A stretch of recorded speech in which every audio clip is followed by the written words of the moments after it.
It's your boy Big Valpine, and I'm back with another video, man. Make sure y'all hit that like button, man. Leave a comment, man. Hit that subscribe button if you ain't already subscribed to the channel, man.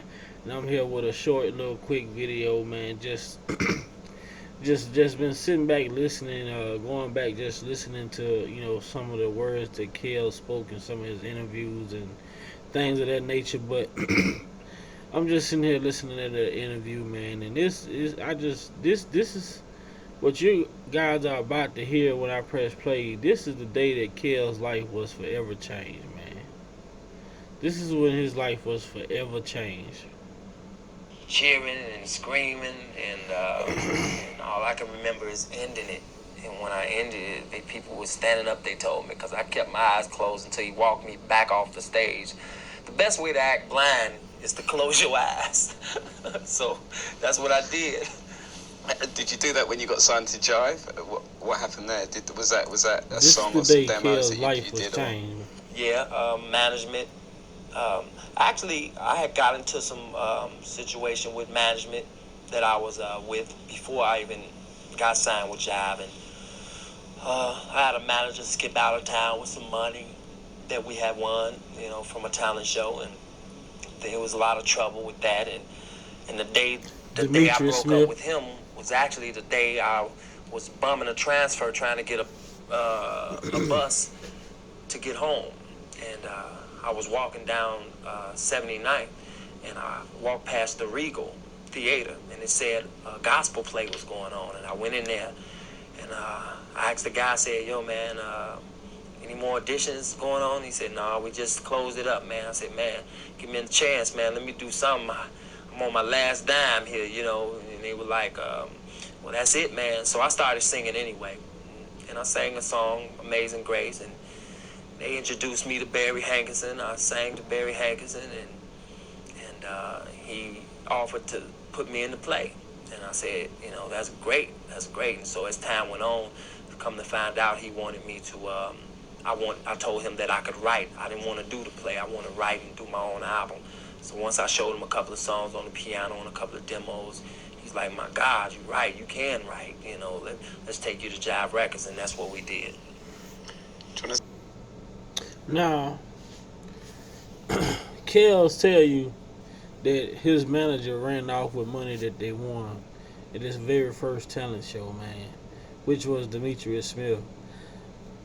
Like, this man, like, a lot of the BS that he had to deal with and endure throughout his career was going on from the beginning, from the very first little bit of success that he gained. But this interview was great, man. And he asked Kells another question that I felt like in this interview was real great to me, and it stood out to me. And I'm gonna let y'all hear the question. Success as well, and what you want to get into. Right.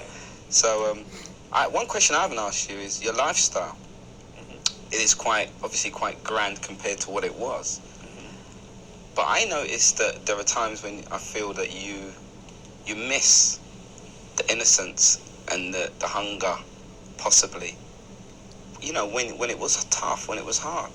Yeah, I mean, I do all the time. Even now, I miss that. I really do. I miss. But see, that's why my songs are what they are, because I don't forget where I come from, and I miss it every night and day where I come from.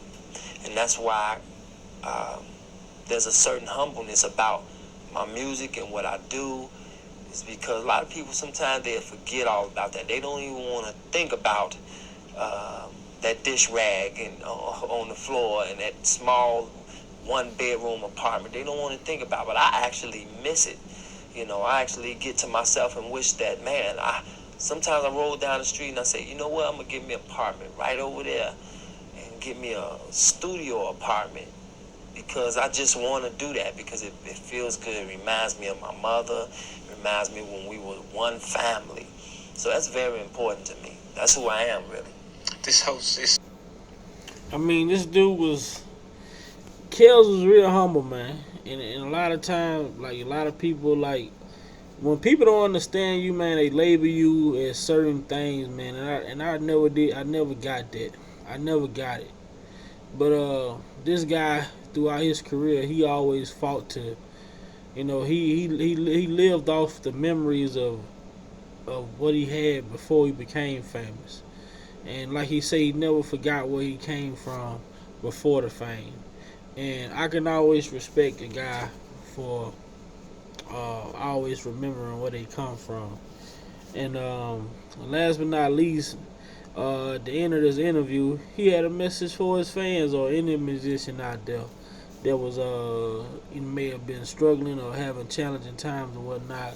And I'm gonna let y'all hear this message before I close this video out. Just please tell them what to expect. Well, I would tell them to, I don't want to tell them to expect the bomb album because I want them to be the judge of that. I'll know that when I make it over there, but I would like to tell them to keep their heads up. If anybody struggling musicians is trying to make it, keep God in your life first. Believe that you can. Believe that you can. And that's the only way you're going to do it. You got to take that negative energy out and thinking, and don't let anybody tell you that you can't, because if you can think it, if you can see it, then it can be done.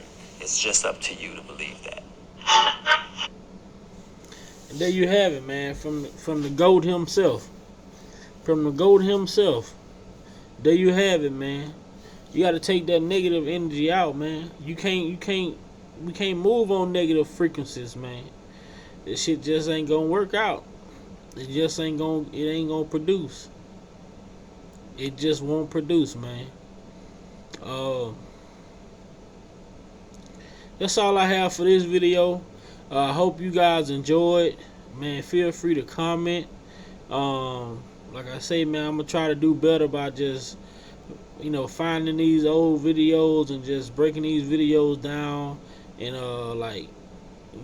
me giving my opinion on some of the statements that are being made, and hopefully you guys take a liking to it. Until next time, Big Val Opinion signing out.